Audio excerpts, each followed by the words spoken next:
Hey, what is going on, everybody? How are you all doing today? I hope you all are having a wonderful and fantastic day today, and if not, hopefully you all will have a better tomorrow. So today, I was going to go ahead and discuss my thoughts and theories on the RWBY Volume 6 opening. So we're going to take a look at this opening, talk about the lyrics, the animation, everything about this, and we're also going to go into some thoughts and theories that I may have regarding this opening just alone. So sit back, relax, I hope you all enjoy it. Let's go ahead and get started. So let's start off with the lyrics to this song. Stay close, move fast. The darkness cannot last. No hope, no path. But we've got a dream to catch, and we cannot wait. Trust the way we're made. The sparrow's born to fly, the mountains tower. The river knows to reach the sea.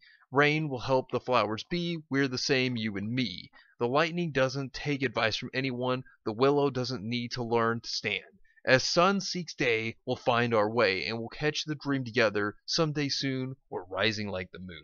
Now, these lyrics really give you a lot of thought, and I'm going to go into them in just a moment, but I wanted to bring them up to start. Now, in the beginning, we see the crescent rose unfold from the sniper/gun form into its scythe form. If you look at it, it looks like it's got a little bit of cuts and battle scars on it, so that's pretty interesting. We see Team RWBY, and then, of course, we get to see the moon. Now the thing about the moon is, we always see it cracked and broken, like it's shattered. And here we go. We have the moon full right here in the beginning of this opening. That's very interesting to see the moon be full and then to see it shattered. Now I think that this has to do with the past between Salem and Ostman. I think that originally the moon was full, and because of the conflict between the two of them, something happened to actually shatter that side of the moon, the right side, and make it look different, the way it is now in RWBY, as we've always seen it. Now, that may sound weird, that how could Ostman and Salem create a shatter in the moon?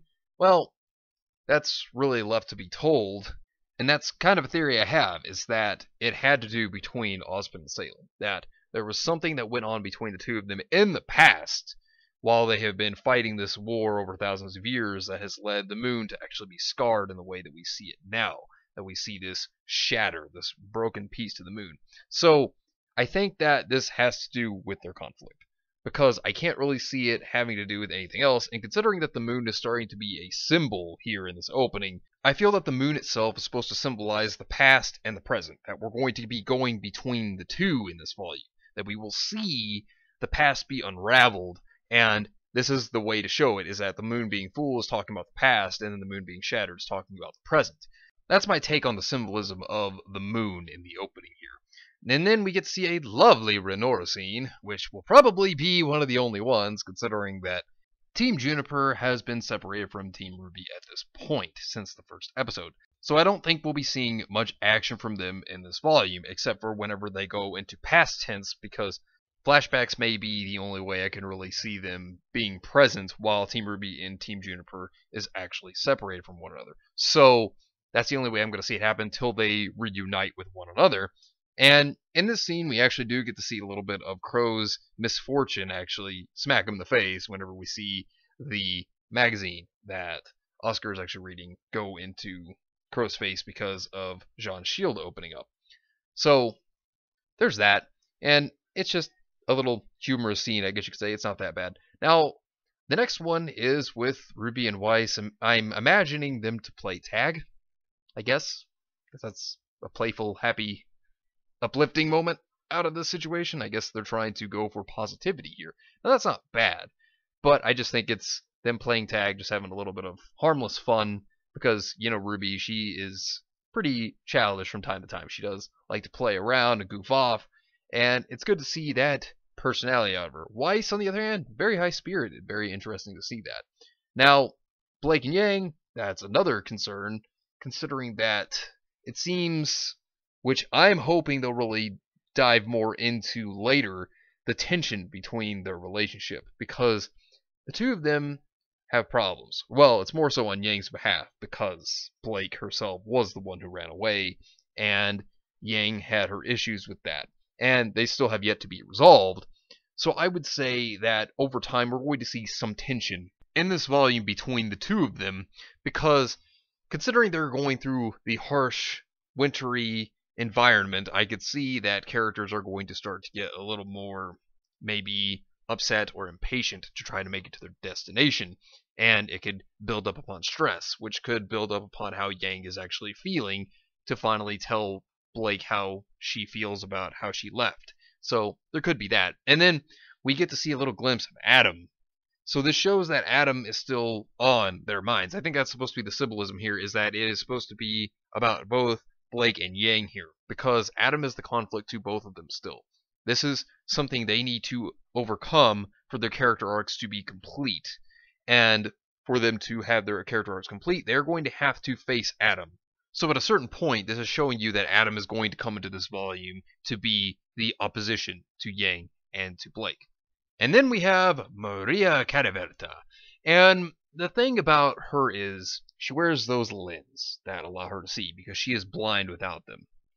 The thing I'm going to say here is, I think because they are really leading this on hard, I think she was at one time a silver-eyed warrior. This is solely my own thought here, but I really do believe that she was one. That something may have happened to her eyes, that the silver eyes may have a backlash effect where when using them in recoil, they blind you. So I think that the precautions to the silver eyes, the problem here could be is that it could create a recoil effect to where the more you use it, the more dangerous to you it becomes because it could blind you. That's what I mean by dangerous.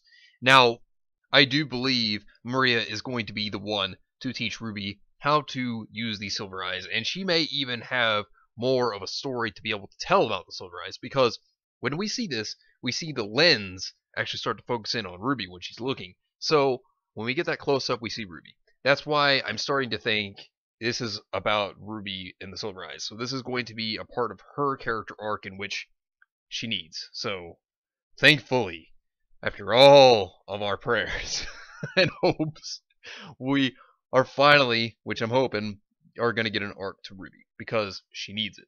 And on the plus side, she's already feeling like a character again. Because, let's face it, she didn't really have a whole lot that she did in volumes 4 and 5, especially 5. 5 was RWBY at her weakest for certain as a character, and to finally see her get a character arc out of this, because this is really something it feels like they're hinting at, thankfully, she's going to probably get this. So, I am in all support of RWBY getting screen time because she needs it. She really does. She's the main character after all. Now, here's the big one. A lot of people were talking about this, and it is Crow. One thing I have speculated on for a while was Crow may die by the end of Volume 6 or maybe even Volume 7. Now, I speculated on that a while ago, and if you know me, I really do like Crow. He is one of my favorite characters, but I fear that eventually it's going to happen. And I don't like saying that, but I fear that eventually Crow is going to have to die. But if he does die, it will develop RWBY, and I'd say Yang as well, because he is a relative of theirs. They look up to him, especially RWBY. And I think that that would be a really big hit, because it would be such a good character, the killing off, but at the same time, the plus would be the development for RWBY's character, as well as even Yang. So I hope they don't kill him, but at the same time, if they do, it would be for a good reason, which is sad to say. Now, looking at this Grimm, this might be the one to either A, kill Crow, or capture him, since the tentacle-like arms actually look like what are grabbing Crow and pulling him into the darkness. This could be the mythological creature known as the Hecatoncheires. Now, the Hecatoncheires were giant creatures in Greek mythology, and their name actually means 100-handed ones. Now, this could be a possibility of what this creature actually could be. So this Grimm could be the Hecatoncheires, but then again, it could also be some kind of weird octopus-like Grimm too. So I am at question to what this could be. The Hecatoncheires is not my idea. Other people have had this idea. I'm just saying what other people have said. So to let you all know, that one is not my idea, but it is what other people have told me. So I also see this being a possibility. So realistically, it could be that. My other thoughts that this could be is this could be some kind of octopus-like Grimm as well, considering if you actually look at the manga of RWBY, the anthology Red Like Roses, we did actually see a Grimm octopus creature. So That could be another possibility, maybe not. But either way, whatever this thing is, it seems to me like it is going to be a final boss character for a Grimm for this volume. So that will be interesting to see. And they're also in a mine, so maybe they're going to save Crow. Now, this next character, I'm not going to spoil anything, but I will tell you what my initial thoughts were before I saw the second episode. This is Cinder. And the reason why I'm telling you why I thought this was Cinder is because the wrappings on the arm, on her left arm, she had a Grimm arm as her left arm, and if you look at the poster, if you look at the DeviantArt page, the artist who did the Volume 6 poster, they addressed that this is supposed to be Cinder. That the person that had the arm out in that poster, that was Cinder. So it was already given away with that DeviantArt post that that character would be Cinder. So this is Cinder. This is why I thought this was Cinder, is because of the poster and how it really gave her away, and it makes sense why she's back, and I'll get more into that in a moment. But if you notice something, that hat, this Torchwick's hat, that's a nod to him, and this is also a nod to another character that is returning, as well as how Cinder is returning. And I'm going to say, I'm excited, and I'm also nervous, because said character, if you know who is connected to Torchwick, it worries me, because I hope they are animated well, and I hope everything is done well with that, but we'll get more into that in a moment. Now, looking at this, we do get to see the antagonists, we get to see Adam, we get to see Tyrion, we get to see Watts, we get to see Hazel, Emerald, Mercury, we get to see all these characters, and then that leads on to Salem.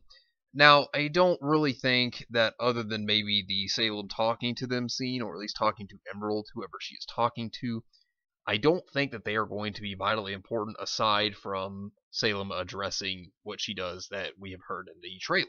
And this is a very important scene because I want to address what I had thought about this. So when I had first saw the opening, which was when Volume 6 Chapter 1 was released, I'll tell you what I thought, and it's up to you whether you want to believe me or not, that's fine. I'm being honest, though. This, to me, was a scene that was telling us we're going to go into Salem's past, as well as Ostman's, because they are connected to one another. Now, what this scene makes me think of, and this is what I thought when I first saw this, like I said, I have seen Chapter 2 already, but let me tell you what I had thought before I had seen Episode 2. I thought this woman was Salem. And here's my reason why I had thought that this was Salem, was because we're seeing a woman stand in front of a statue that is Ostman. Clearly, I can tell you that I'm certain this is Ostman. And what I think here, this is my theory on this, Salem was originally a normal woman. She meets Ostman, they become friends, they establish some sort of a relationship, whether it be friends, co-workers, or even romantically, and Ostman is not the man she thought he was, and he turns her into the monster everybody thinks she is now. That is my thoughts on that. I literally do think that he is the creation of what Salem is now, that he made Salem what she is today. And going on to Ostman, these are his past lives, telling us that we're going to go into Ostman's backstory finally. Do I think we're going to get the whole story? No. But I think that we're going to get bits and pieces. I think we're going to get a good chunk of the story, and these are clearly the reincarnations of Ostman. The one on the front right, that guy, he is clearly the king. The one next to him on the left looks like somebody's custom avatar from Fire Emblem Awakening. I mean, seriously, does this not look like a tan version of Robin just wearing blue clothes? It's like he was like, hey, Crom, Lucina, could I possibly have your attire for a quick moment? Something that makes me look like a tactician for royalty. And then, of course, they just gave him the clothes. Yeah, that's what I think. If you know me, I'm a huge Fire Emblem fan. But that's what that really stands out and looks like to me. The other guy looks like some guy that would be like a technical expert. No, I'm serious. Does that guy look like someone that really looks very experienced? That guy looks like somebody I would hire to give me some technical support or something. I'm not even kidding. It's really generic looking. It's a very generic looking reincarnation. The other two, they look like they're suited for war or something of that sort, or maybe even some kind of sorcery. And then the other guy looks like he would help you fix your computer. I don't know. It's weird to me. But we're finally going to get something to Ostman, after waiting for so long. And what I think this implies is we're going to find out what he stated to RWBY in Volume 1 about how he's made more mistakes than any man, woman, or child ever have. This is the question I think the Miles and Carrie stated would be answered that was brought up in Volume 1. I think this is it. That we're going to find out the misdeeds through time that Ostman has committed. And this scene also with Jean and Oscar, I don't think it's going to happen. It's going to be similar to the scene where we see Emerald and Weiss fight. Yeah, that's never happened yet. So I think it's just one of those scenes. Because openings, not everything's going to happen in the opening that you see. It doesn't always happen. That's just how tons of anime actually work. You just see a lot of things, you think, oh look, this is going to happen, I'm excited for it, and then it doesn't happen, and then you get a little disappointed. And we have already seen the Sphinx Grim fight Team RWBY and Crow, so we've already seen that happen. So that's already addressed and out of the way. Now, we get to see Cinder fighting somebody. Man. That's obviously Neo, because the parasol tells you everything. This is Neo. Because the cap itself, it's Torchwick's, it's a nod to him. And then here we are with Neo coming back. And she's been looking for Cinder. So, we finally get Ice Cream Girl to return. I'm excited about this, and I'm nervous about this, because here's why I'm excited. Finally, Neo's back. And that's good, because she still had relevance to the plot because of the death of Torchwick. There's still something to her character there.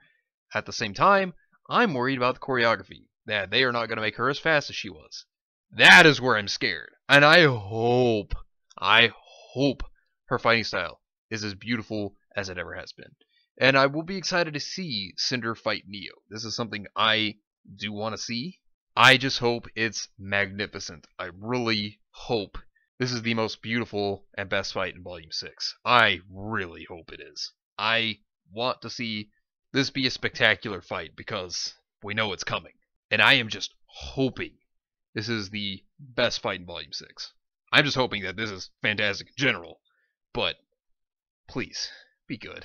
Please, let it be good. Let it be good. But moving on, we then get to see Team RWBY fighting off against the Grimm, and there's transitional shots of the characters switching about to the next character, and then we see RWBY doing some Naruto running. So there's a hint towards another anime there. It's not the first time they made an anime reference to RWBY there. But please, don't make that a habit of RWBY. Don't make her run like that. Just don't do that to her. But in the final shot, we see all the characters together. We see that RWBY looks like she's exhausted and Weiss is helping her up. And I'm going to say that it's interesting to see all the characters together here, but at the same time, we know that Team Juniper is not going to be there for probably a while. I mean, like I said, probably in backstory pieces they will be, but aside from that, until they reunite, they're not really going to be there, and this will be a story that focuses on Team RWBY the most. Well, that and Oscar, because Oscar and Ostman, this is going to be a big story to Ostman's backstory, and anything that involves Ostman is now going to involve Oscar. But the point being, this opening didn't seem bad. It's something to get you hyped, and I have to say that I really feel like this itself is actually a very good opening. I actually enjoyed the song. Jeff and Casey Lee killing it again, as always, doing a great job. And, you know, I really enjoyed this opening. I think this is one of my favorite openings, along with Time to Say Goodbye and When It Falls, because those are my two personal favorite openings, and I feel like this opening is certainly up there with them, because Volumes 4 and 5, their openings were not bad at all, but to me, I feel like they could be a bit forgettable. Because I personally feel like they don't hold the weight of pre-Volume 4 and Volume 5 music. I don't feel like they hold the weight of what This Will Be the Day, Time to Say Goodbye, or When It Falls held. And I'm not saying that Let's Just Live or The Triumph, I'm not saying that they were bad themes. They certainly were good for what they were, but they just feel a little different in comparison to the previous RWBY openings from Volumes 1 through 3, or this new one, because this new opening actually feels like old RWBY music again. It feels like they've really hit the note on what it needs to be. And I think that this is personally up there with It's Time to Say Goodbye and When It Falls. I really feel like this is a better opening, and I enjoyed it personally. And I'm going to say this. I don't think the subtlety in giving away hints here was there. I think that they really massively threw some things at us that are obvious. I mean, Maria, if she turns out to be the Silver-Eyed Warrior, I'm not going to be shocked. Ostman's past, well, it's obviously we're going to talk about that. Salem's past is obviously we're going to talk about that.